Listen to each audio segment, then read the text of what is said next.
Hello,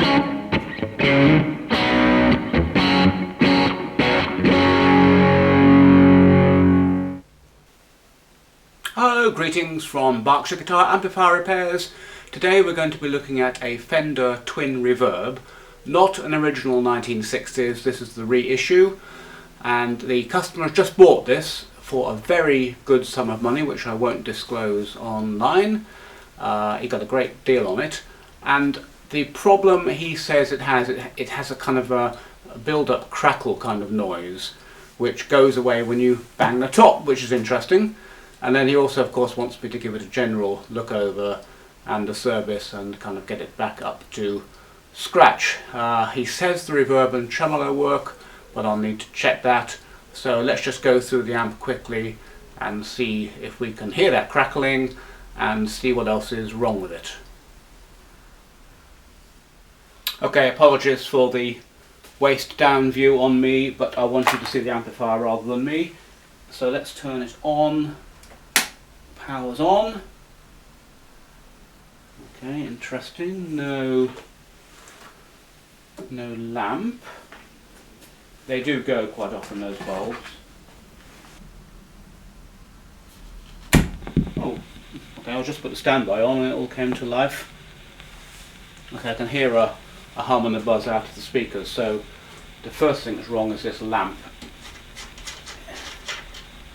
It's just about glowing there. I can see it giving this pathetic faint glow.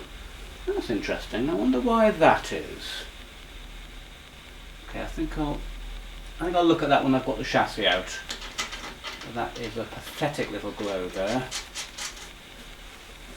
Can't even see it through the jewel. So we need to look at that. But anyway, I'm not worried about that. I can hear a nice hiss coming out the amp. So let's see if we've got any sound at all into the normal channel. Right, that works.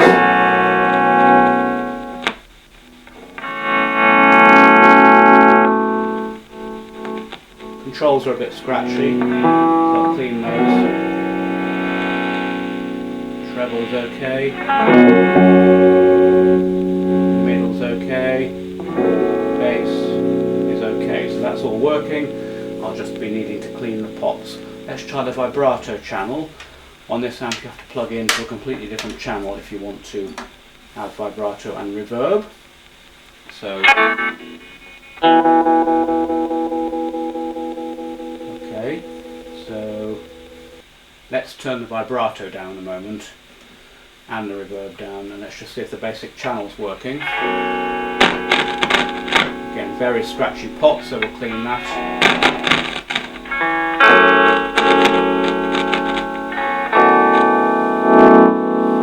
Amazing effect the treble control has on this. With the treble control virtually down, there's hardly any volume, but when you turn the treble up, you get a massive change. Middle, bass, I heard the bass come in. Yeah, that's perfectly okay, that's all good. So apart from that, maybe a little bit of something. Those bright switches never really do very much in my opinion. Okay, let's now try the reverb. Scratchy. So we need to clean out that pot. Reverb works, that's great. Good news, always a bonus. And the vibrato.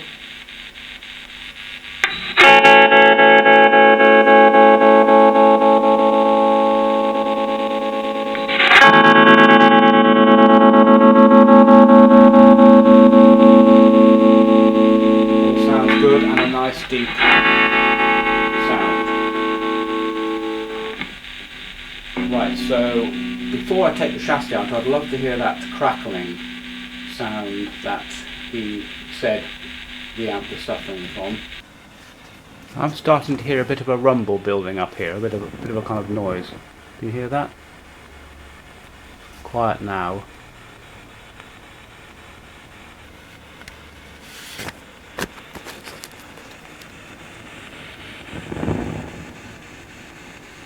There you go, I heard that.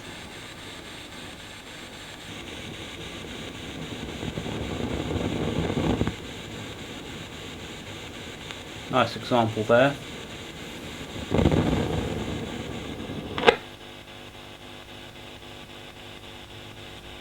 Okay, I want to try and find whether it's on the normal channel or the vibrato channel, and the second I turned that volume down it went, and there it is again.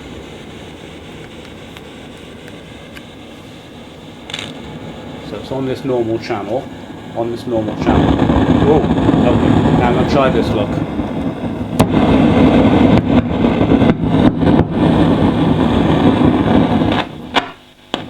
Yep, pretty conclusive that.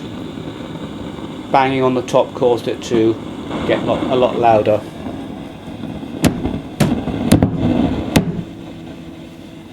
Okay, something loose or whatever inside there, so the next thing to do is to take the chassis out and have a look, see if we can find it. But we've diagnosed it now down to this normal channel. It's there now. Turn the volume down. Gone. Might even be one of the valves, V1 or something, but we can find that out when we get the chassis out. So let's take the chassis out, which I'm sure you know is a joy. We have to take out these 4 screws here, and then the chassis will slide out. So I'll do that, get it up on the bench, and rejoin you then. Okay, we've got the chassis out here, so let's have a quick look along. All looks very clean actually. It's not a terribly old amp, of course. This will be 1990s would be my guess. All looks fine. I think I'll take the lid off here where the HT caps are. I know they're all going to be okay, but why not just have a quick look inside? It's only 4 screws, so let me do that now. Okay, this is interesting. On the original Fender, the HT caps just went straight through on leads through to the chassis underneath, but on this reissue they brought them out on this kind of umbilical here and taking them down here. Haven't seen that before.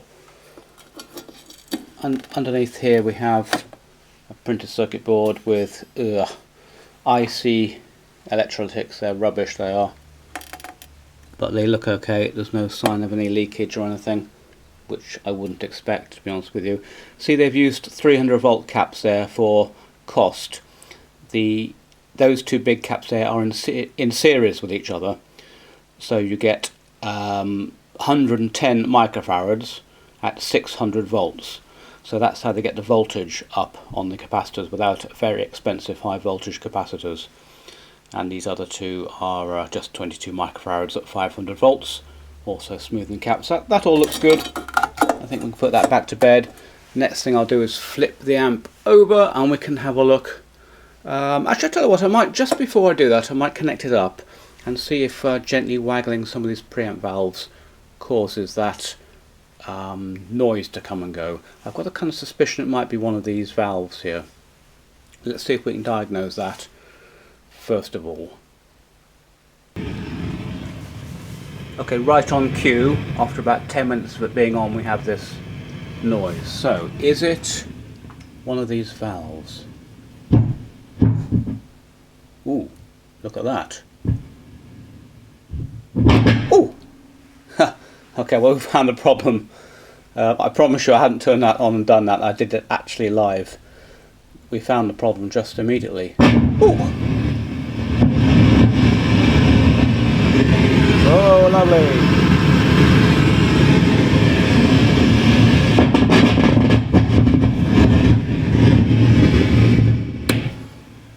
Okay, I think we'll turn that off and stop that racket.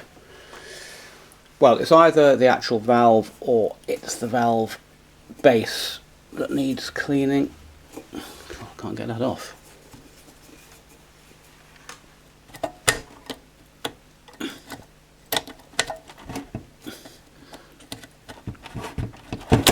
Crikey, that was hard to get off. Alright, what have we got here?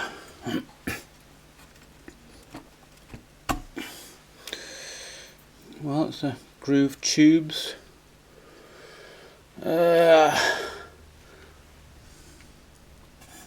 Socket doesn't look too bad. Well, I think the easy thing is just to try cleaning the socket and then pop this back in and see if that works. If not, we'll just change this valve.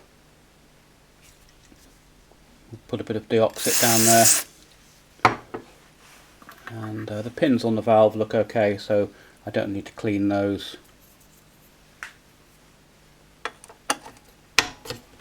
I'll just put the valve in and out a couple of times. That kind of wipes the contacts, gets any dirt off, and we may as well just give that another go, really. Where are we? Power. Stand by.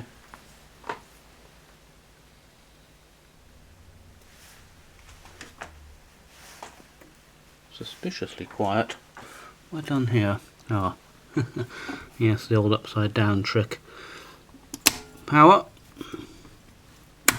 And stand by, that's a bit better. Whilst we're waiting for that to warm up, I had a little bit of success with this bulb too. So you can see the kind of feeble glow on this bulb here. It also seems to be a bit kind of sensitive to position. Anyway, okay, there's the existing bulb, and it's a 12 volt bulb. Now I don't believe that's correct. I think it needs a 6 volt bulb, which is what I've got here. I'll have to put the camera down to put that in. And there we go. That's a nice light working there now. That should be okay. It's a little bit intermittent. It doesn't like... when I turn the chassis over, I'm just going to have a look at that, and also I'll measure the voltage there to see if it is 12 volts or 6 volts. I think the lamp holder's a little bit loose too. So meanwhile this has been on and we're not hearing any noises. Okay, that is now pretty good. So for my money, that was a dirty valve socket there. Suppose we ought to look at the others. Let's have a look. See, that was noisy, but it's now okay, having moved it around. Ah, these are hard to get off. Okay, I just took off all the valve covers, made my life easier, so let's try again. V1's good, V2's good, V3 is good. Just make sure that the volume is turned up on the... We know that volume control's dirty. Let's see, that's okay. That's okay. That isn't okay. Terrible. So the phase splitter is also... Aha. Okay, the pins on that aren't great either. So let's see if that responds to a bit of cleaner like the other one did. I'll just turn the amp off.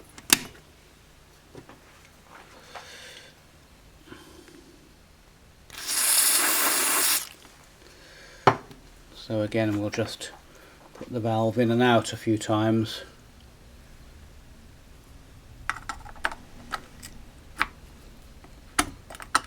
Which cleans and wipes the contacts.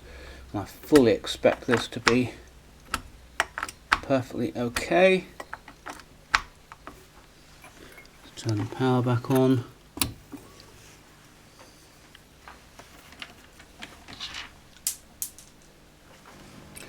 Okay, let's give this another wiggle.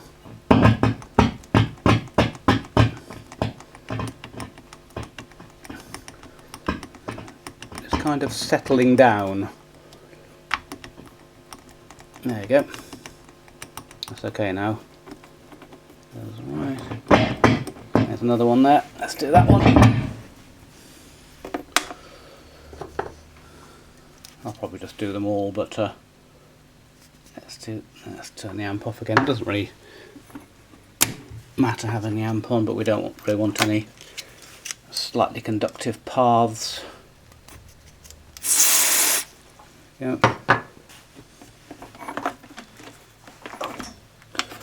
Let's have a look again. The pins don't look too bad. What have we got here? Oh. What is this? It's a Sovtech, okay. That's okay. So we'll put this in, and again use that to wipe it in and out a bit.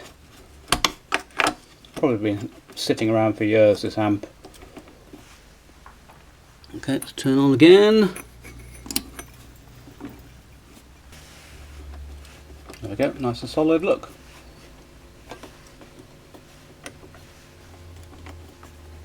Good, well that solved that problem, that noise problem. So that's great, that was the main problem with the amp. So the next thing we need to do is to flip the chassis upside down. I'm obviously going to want to check the bias at some point and to check that all 4 valves are a matched quad. So we'll do that, and I think the next thing to do is to flip it upside down. We do seem to have a kind of bias adjustment here. I'm wondering, since I've got the amp up this way, yeah, since the amp's up this way, let's get a bias meter on it and see what it's doing. Okie dokie, this is my new overhead camera setup. I've tried 4 iterations. This is iteration number 4 of the overhead cam, and it's been quite difficult to, I've always managed to get a good overhead shot, but it's been quite difficult not to get my head in the way like that, which is really annoying for you when you're watching. So the camera's now set back a bit from the bench and pointing down kind of this way a little bit, so it's quite hard for me to get my head in the way. So let's hope that's a little bit better for you. So what I would normally do is just, ouch, these are still hot, these. Ow. We'll take out, that's interesting, these are, fascinating. So these are groove tubes, look, Fender, but they're just printed over the top of a 5881 Sovtech. I've never seen that before, because Fender normally brand their own valves. I mean, we know they don't make valves, but that's a bit blatant, that. So what we'll just do is we'll put I want to see roughly what's going on. So we'll put a bias meter on the outside pair of valves. Like that, one. And if I can get my fingers in here.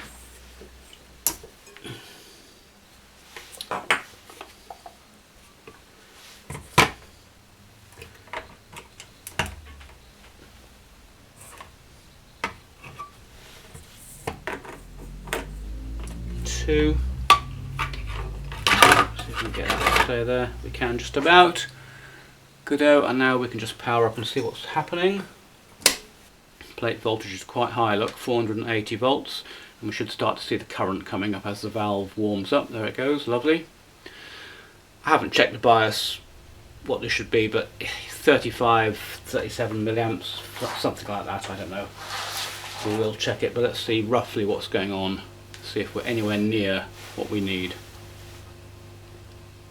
Okay, well, it's working nicely. It's on the low side, which is good, rather than the high side. I will just quickly bring up my bias calculator. Ted Weber bias calculator. It's on tedweber.com, tedweber.com, and allows you just to pick your valve. In this case, it's a 6L6. Plate voltage 470, let's say. Calculate bias, and it's 38 milliamps, look, 39 milliamps it should be. Just for sake of argument, let's go back and do a 6L6 GC, which you would normally expect to find in this amp. I doubt it's much different, I'll be very surprised. Again, 470 volts, calculate bias, 45 milliamps, that's a bit higher, isn't it? So I think I'll just aim for something in between, like 40 milliamps. It's totally not critical, the bias on these things. Very nicely matched pair though, look at that. I've never seen a pair so perfectly matched as that. That is absolutely stunning. Probably a total coincidence. Right, we have 2 pots here. One will be the bias and one will be a hum balance, would be my guess. I have no idea which is which. So I'm just going to stick my screwdriver in one and see what happens. That's the bias pot there, look. It's anti-clockwise, more bias. And we'll put that up to about 39, 40 milliamps. That's That's perfectly okay. Totally happy with that. I think this is probably hum balance. Yeah, it is, I can hear that. Changing the hum. Right, so what I want to do now is swap now to the inner pair of tubes. And just double check, first of all, that they're working, and secondly, that they are similarly biased. Okay, I've swapped the bias meters onto the inside pair.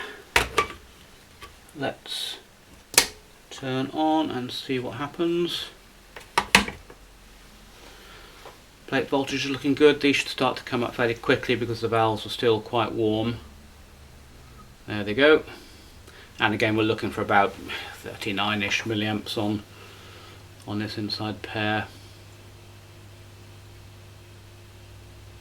One's looking hotter than another at the moment. This left-hand one's looking a bit low, and this one's looking a little bit hot.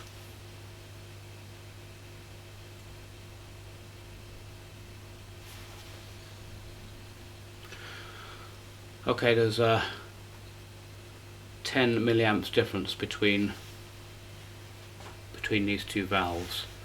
And that's quite a lot, so I need to have a word with the client and tell him, you'll never hear that difference, but I want to find out whether the client wants a new set of tubes, which I suspect this amp could do with, or whether he wants to solder along with these tubes here.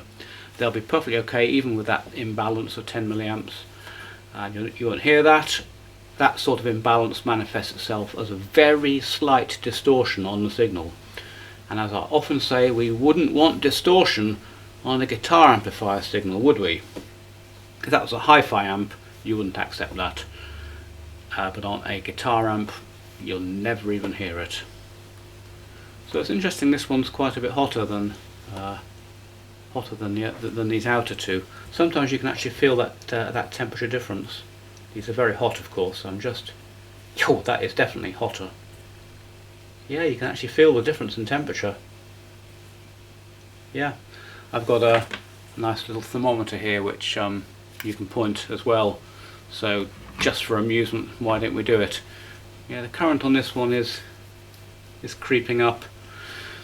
So if he wants this amp to keep with these valves, I would actually turn the bias current down a bit just to get this out of this high range. I would turn it down to like 40 milliamps on there, which means these outer ones now will be about 34 milliamps or something. Anyway, just for your amusement, I'm just going to read the temperature of this right hand valve. It's 234 degrees Fahrenheit. Next one in,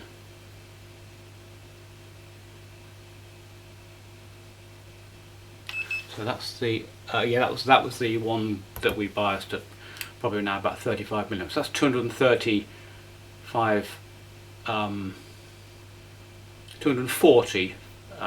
Fahrenheit. This next one along here is 277. This next one here is 285, and this one down here is 239 again. So these middle ones are running hot. It'll be due to the imbalance in the valves. Okay, I'll switch off. I need to speak to the client. Might leave that on whilst I'm speaking to the client. I just want to make sure this is not creeping up here for any reason. This one's behaving itself quite nicely. This one is quite hot. I've had a couple of people ask me to have a look at my homemade valve tester, so I thought I'd show you this. It's a good opportunity to test these valves and see if they are indeed mismatched. The setup is based around this piece of equipment here, which I took off a skip outside my old university. I was walking past, there's a skip full of old equipment from the science lab or whatever, and it's just perfect. It's a 0 to 35 volts DC supply, which does the bias, and a 0 to 350 volts DC, which does the HT, and there's a heater, also a heater winding there, so it's absolutely perfect. And I've just brought it up to this little unit here where I can plug the valves. I'll just turn that down a little bit so that you can see that. And I've just got a socket from the L84 and a socket for the other power valves, and a little reminder here of my standard settings. And I don't need to do anything fancy with a valve. I'm not interested in transconductance or air losses or any of that kind of stuff. To be honest with you, I wouldn't understand it. You know, a valve tester is a very complicated piece of equipment with lots of dials and knobs and all that kind of stuff. I just need to know, does the valve work, and is it a matched pair or a matched quad? In other words, will it give the same current for the same HT and the same bias voltage? So for example, on my 6L6s I set the HT at 360 and the bias at minus 38. So let's turn it on, put the valve in.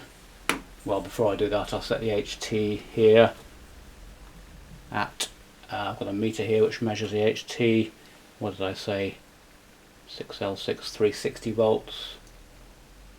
There's nothing special about these voltages, I just picked an arbitrary HT as my kind of reference.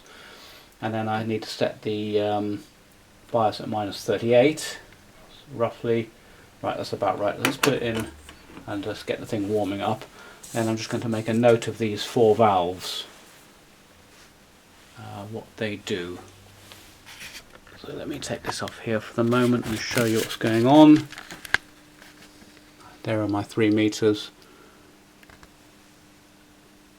Bias, which is controlled by this, that needs to be minus 38, I believe. Yep, so I'll just tweak that up to minus 38. Quite accurate, as you see. I can set very accurate HTs, and bias voltages should be minus 350. These affect each other to a certain extent, so this will start to drop as the current through the valve increases. That's perfectly okay. And on this one, we've got 17 milliamps. I'm measuring through a 1 ohm resistor underneath here, so I've got 17 milliamps going through this valve. I'll just tweak that down slightly. What am I looking for? 360. Oh, that's 10 volts too little. I've got that wrong. Should be 360 there. There we go. 360 and about minus 38 on the bias, and 20 milliamps. So anything over 20.5 would be 21. So I'm going to put that down as a 21, that valve. So I'll note that down on a piece of paper here. The first valve is 21. That, friends, is my left-hand writing. Right, let's try another one. So the first one is 21. Let's try another one.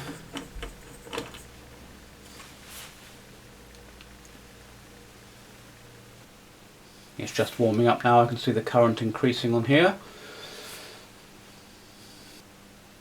I'm keeping these at 360 and minus 38. It's now 24 milliamps.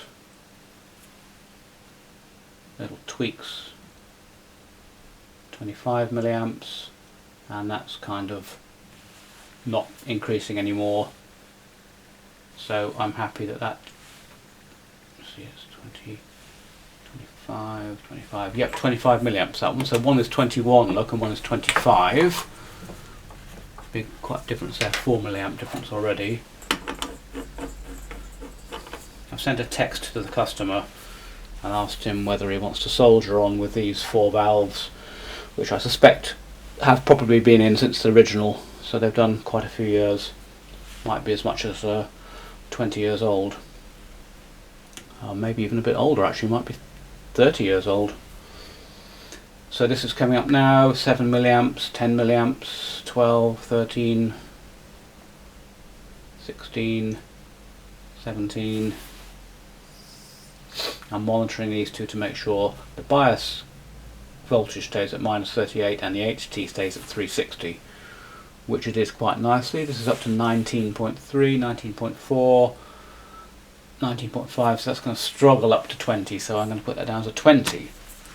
So we have a 21, a 25 and a 20 at the moment. Let's try the last valve. Coming up now, 2 milliamps, 4, 6, 8, 10, 15, 20, 21, 22, it's about 22. So that's quite interesting, that. Obviously the HT on the amp itself is higher than this. We've got 360 volts here, we've got 460 volts there. And the biggest difference in valves here is 5 milliamps. It's a 20 versus a 25 milliamp. So maybe, you know, with another 100 volts on the HT, that now starts to be exacerbated, and we could easily get that 8 or 9 milliamps we were seeing difference there. So we have kind of 3 out of 4 of these valves aren't too badly matched. It's just this one here, the second one, which is pulling a higher current. Nothing for me to do now except wait for the customer to see if he wants to spend £100 on a new quad of 6L6s. Whilst we're waiting for the customer to call back, let's have a quick scan along the underside. We've also got these pots to clean as well. So as you can see, being a reissue, this is a printed circuit board mounted amplifier.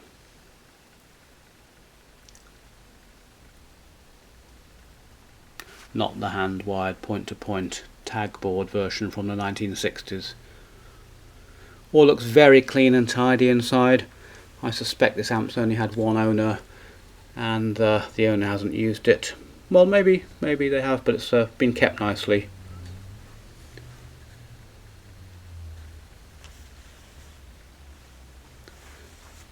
There's the hum balance pot there, and here is our light. We'll take that out again and have a little look what's going on behind here. They're pretty naff, these lamp holders, actually. They're not great. We might find that rotating this around a bit or something will bring that lamp on a bit more permanently. So nothing really going on here. We've checked the HT caps. There's another HT cap here, 22 microfarads, 500 volts. Let's just have a quick look. What you're looking for is any kind of leaking out of the end of the cap, and that all looks fine, even though I don't like these IC caps. They're not good quality. They're cheap though, and that's what we care about. Good, all looks quite neat. So we'll clean the pots next, I think.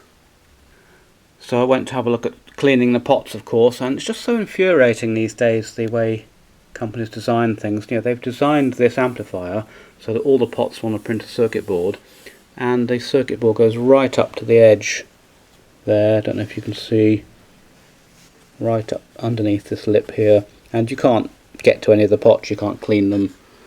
So in order to clean a pot, just a basic simple maintenance task, you have to remove this entire subboard, which is extremely annoying. I'll have a little think about that. Sometimes you can clean a pot from the front by taking the knob off, putting it up on its end and squirting cleaner down there. And since we only have 1 or 2 pots here that are a bit scratchy, I might see if that works. Sometimes it does, sometimes it doesn't. Depends on whether the cleaner can run down the shaft into the pot. Don't really want to remove this entire board if I can avoid it. Okay, I've just heard back from the customer and he wants to go ahead with a new quad of valves. I think that's a good decision. I think those are the original valves which came with the amp, probably over 20 years old, and have seen better days. They would have limped on for a bit longer, but let's get a new set in. So I've got a quad of JJs here. Getting quite hard to get valves at the moment. This is 2021, in case this is an historical video as you're watching it, and a massive factory in China burnt down a couple of years ago, one of the 3 main valve producing factories in the world, and they haven't rebuilt it yet. They haven't even started, and that's put massive pressure on JJ and the Russian valve makers. Valves have nearly doubled in price, and they are very hard to get hold of if you want any kind of quantity of them, and there's no sign whatsoever of that improving. So that's the situation at the moment. I'm getting through my stock a bit faster than I would like.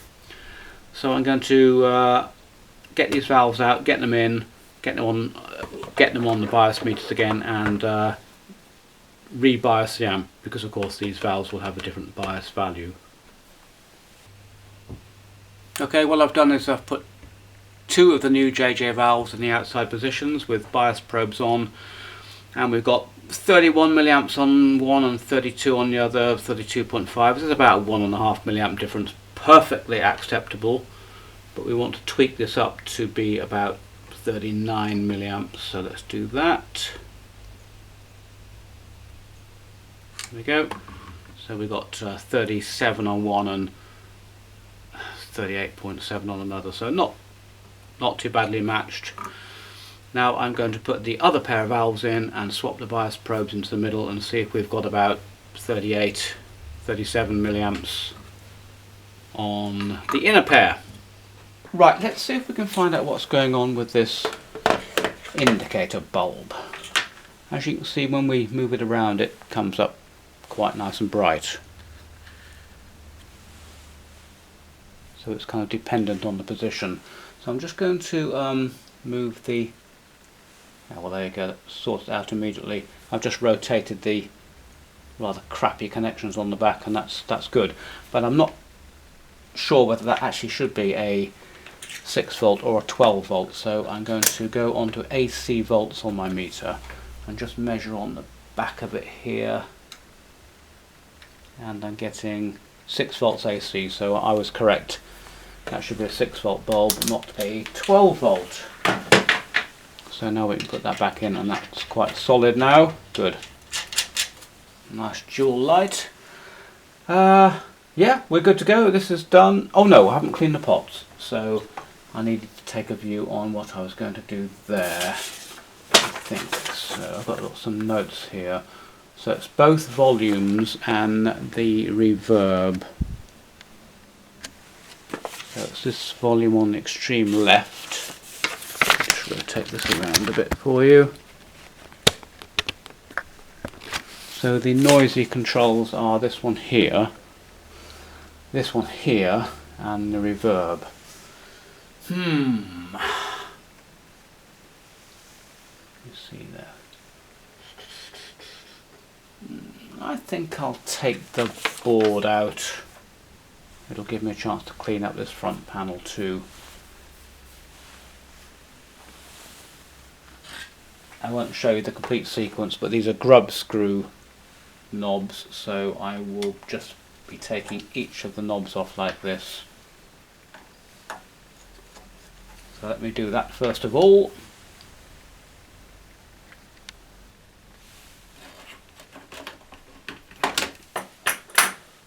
Now that we have the knobs off, we can take all these nuts off.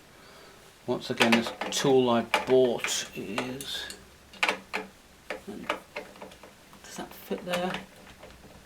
Useless, this thing. Don't know why I spent money on it. Back to the adjustable spanner. Right.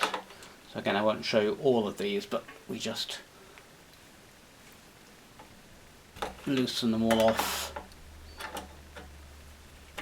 and then when we've done that, we take the nuts and the washers off and put them in a handy little pot.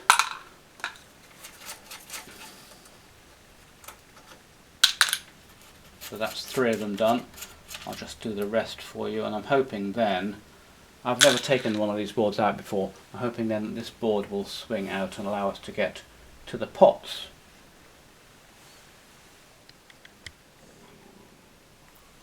Hooray, I found something that this fits. Seems to fit these nuts here. Good.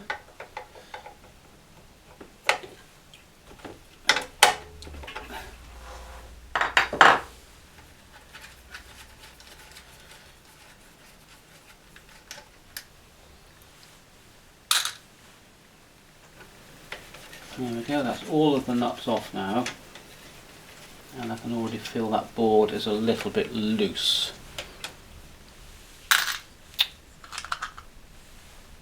Those in the wrong pot.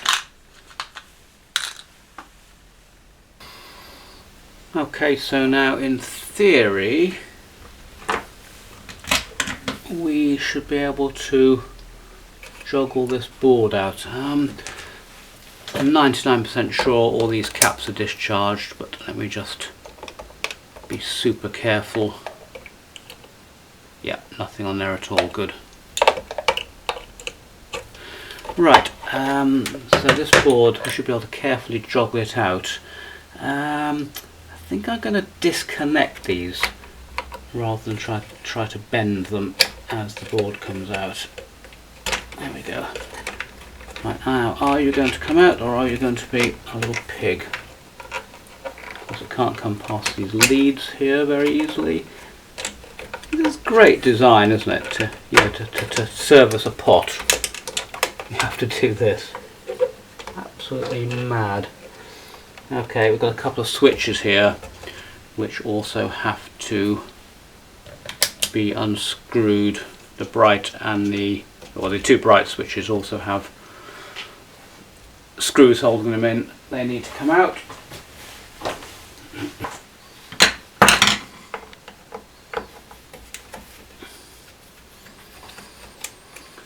One,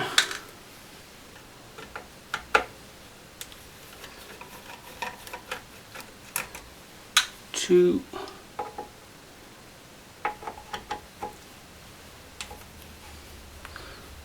three, four. So now that board will definitely come out.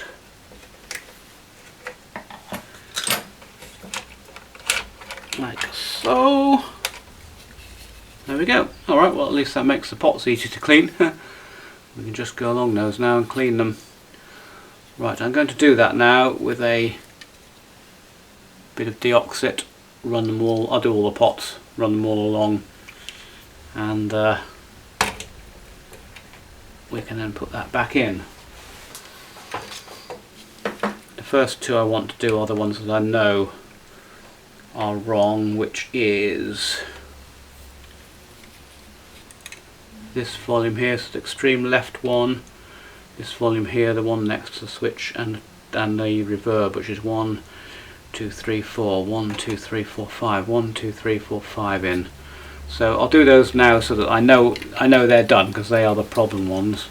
And I'm just going to hold the board upside down like this and put some deoxit in there. That's the reverb.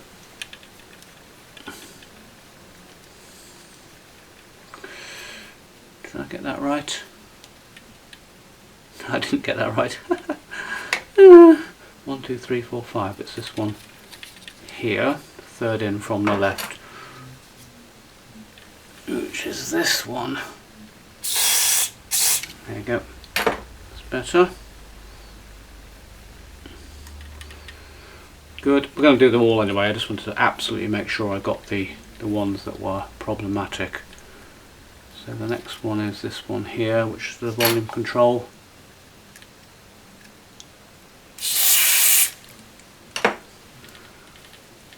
So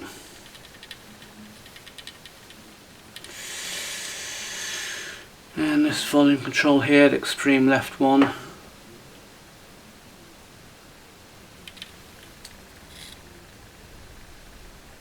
I'm just looking to see how. I haven't seen volume controls like this before. They've got a bit of plastic along the front of them, which is extremely annoying.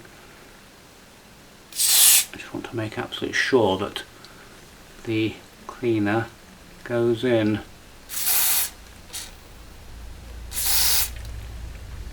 And same for this one.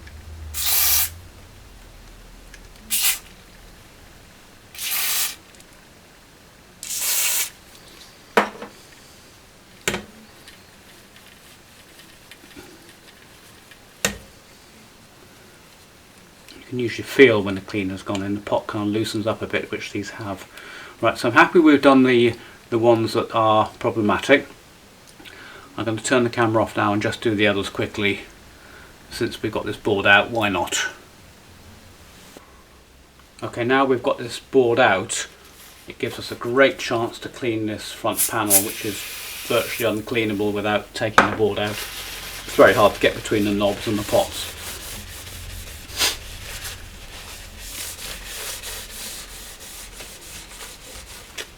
Absolutely dirty, that, really dirty.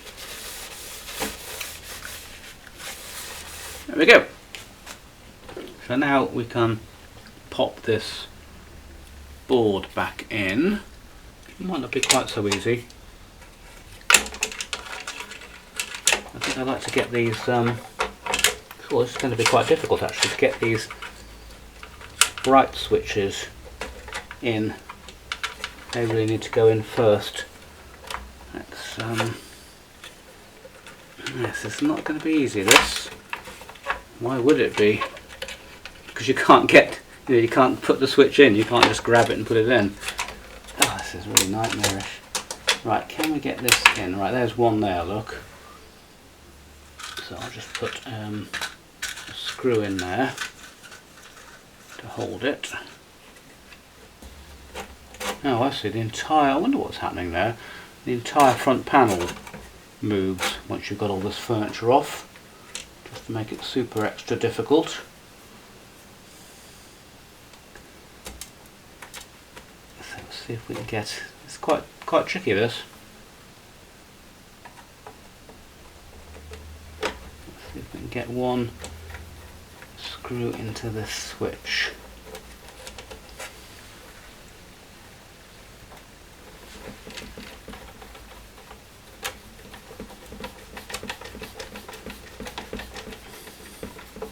Yes, we can. Good.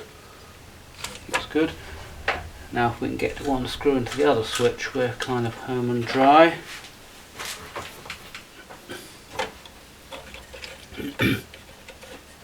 Gosh, very tricky to offer up the switch here.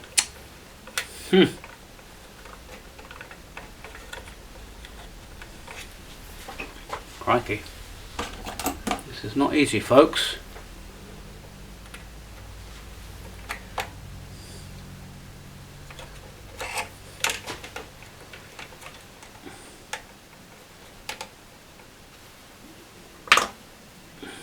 Go.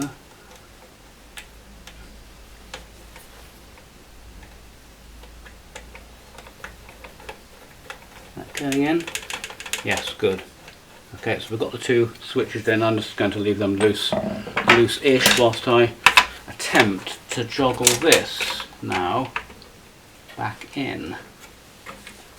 Again, not easy. It's a very kind of thin, bendy board, this.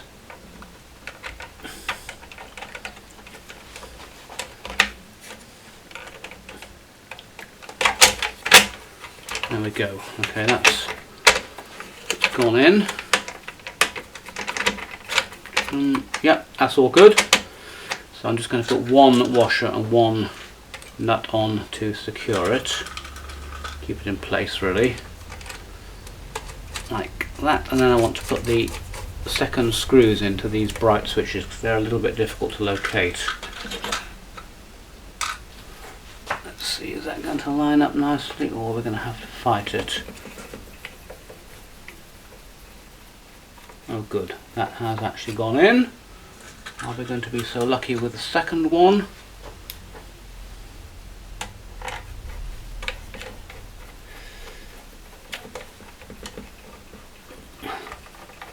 Yes, goody.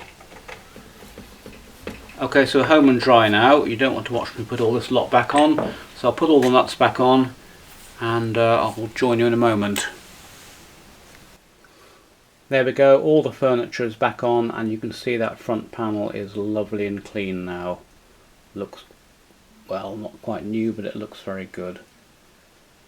I'm just going to quickly power up the amp and double check that the pots are all clean, and we've succeeded there. Ooh, I've just realised I've forgotten to plug in the board. Look, that wouldn't have worked very well, would it? So I'll plug that in first, plug these in, and then I'll power up the amp, and we'll see if I've managed to clean the pots successfully. Okay, moment of truth. Here we are in the clean channel. scratchiness on that pot has gone. These are all good. The other pot that was very bad was the volume on this vibrato channel, so let's see if that's... We'll just turn down the vibrato. Yep, perfectly clean. And the other one was the reverb. Again, that's good, so all the pots are great. So we're good to go on this. There was something else I was thinking needed doing. What on earth was it? Well, one of the things I was going to do was to do the hum balance. This has got a hum balance pot on it. So it's quite hummy at the moment. I don't know if you can hear that. So I'm just going to turn the pot now. That's gone to nothing. I'm continuing to turn. And it's hummy there. So I'm going back now. That's the lowest point. If I continued to turn, we get that. So that's the null point. Just to show you I was going that way. You can hear that hum, I'm sure. Or that way. And you can hear the hum. And just null it out. There. Nice and hum free. I think we're all done now. I'm going to get the chassis back into the case. And we are close to wrapping this one up. There's been a bit of case damage on this amplifier. Let me just show you.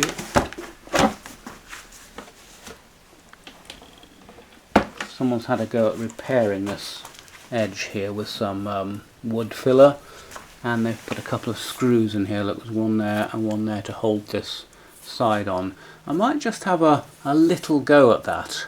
See if I can improve it. It's a right mess at the moment. Just maybe run some araldite or something in there to smooth that over and give it a little coat of black paint or something. Won't take long to do that. But anyway, first thing is to get the chassis back in. Always a challenge, and then we can take it from there. Well, I went to put the chassis back in, and of course we've got the standard problem of these bits of Tolex which aren't stuck down, and the same on the top surface too, so I can't really get the chassis in there very easily. I will stick those down with some contact adhesive, and then we'll be able to get the chassis in. Right, the chassis went back in without too much fuss, so the amp is back together. I've given the top a bit of a polish, so that looks quite nice. I just want to spend, I don't know, 10 minutes on this area here. It's not really in the brief, but it hasn't been done very well. I'm just going to mix up a bit of araldite and fill in these cracks here. That'll be the first thing, and then we can see what we can do about tidying this up a bit more. Okay, I'm going to mix up a bit of 2-part epoxy. It's called araldite in the UK. I'm not quite sure what it's called elsewhere. They changed the formulation of this quite a few years ago now. When I was younger, it was still called araldite, but it was more of a paste, a 2-part paste. One was kind of greenish from memory. I think the other one was clear. I much preferred it, and indeed I still do prefer it. This is called araldite rapid, because of course it sets quite quickly, whereas the old stuff used to take about, I think it's maybe 24 hours to set, but boy oh boy did that stuff stick. I'm just not convinced this does as much, especially on kind of smooth surfaces like plastic to plastic. It'll just break off. But anyway, it's perfectly okay for this because we're effectively using it as a bit of filler. So just mix it up like that. It takes about, it goes off in about 5 minutes, so we've got plenty of time. Don't know how well you can see, but there are just some holes in here, so we can just effectively drip some down into there. Fill that up. And we'll just run a little bit along this crack here too.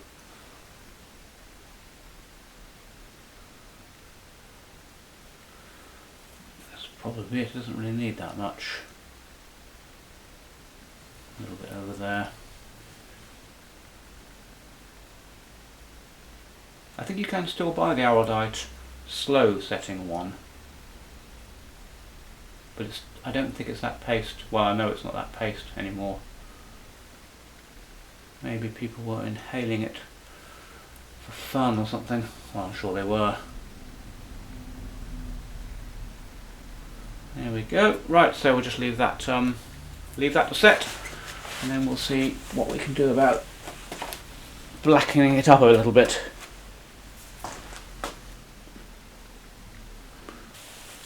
Okay, that glue has set now, and I'm not going to spend too long on this because it's not part of the brief, but I just want to cut off this flapping around Tolex here.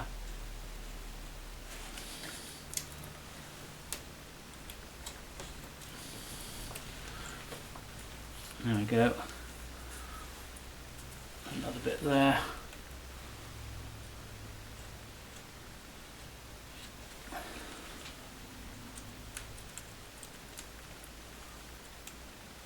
That.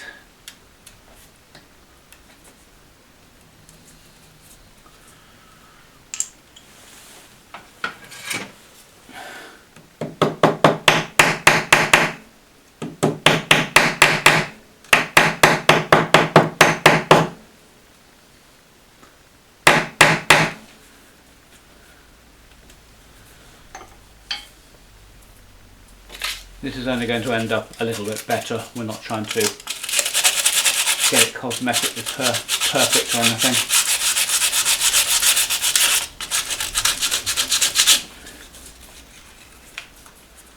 Another bit of Tolex flapping around there. There we go. And I'm just going to give it a little bit of a spray over with some matte paint.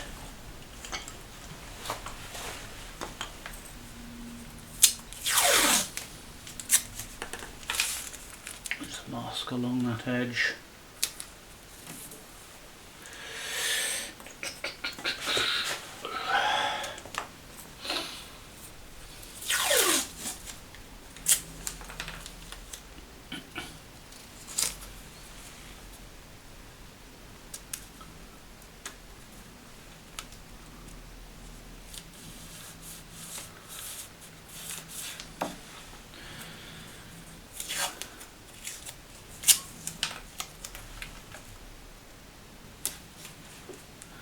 Something like that.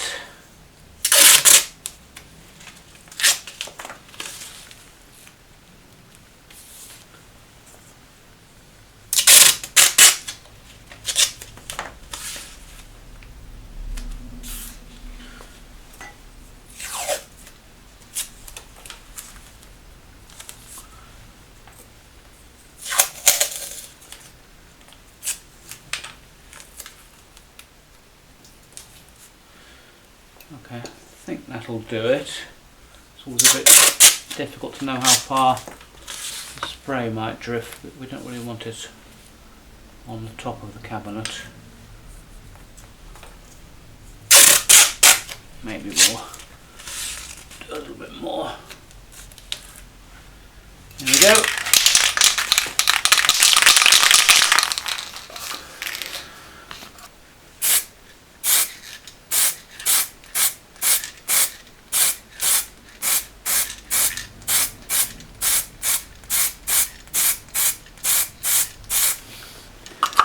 That's pretty much all I intend to do. It'll just neaten it up a little bit. Well, there you go, just a quick look at the result, and it's just better than it was, and that's all I was attempting to do. It would take obviously quite a few hours to make that look perfect, and that wasn't in the brief, so I've just tidied it up a little bit for him, polished the top, and it all looks quite nice now and ready to go back. Okay, another one under the belt. I hope you enjoyed that. Always a pleasure to work on the Fender Twin, even the reissue one, which of course is nothing like as good as the original lovely 1960s versions. So we got that done in fairly short order, nothing to worry about there, and I'm sure the customer will be very pleased. On to the next one, which is going to be interesting. It's a Boss pedal I've got to do some modifications for, so I'm about to start the video on that. Anyway, thanks ever so much for watching as always, and I'll catch you on the next video.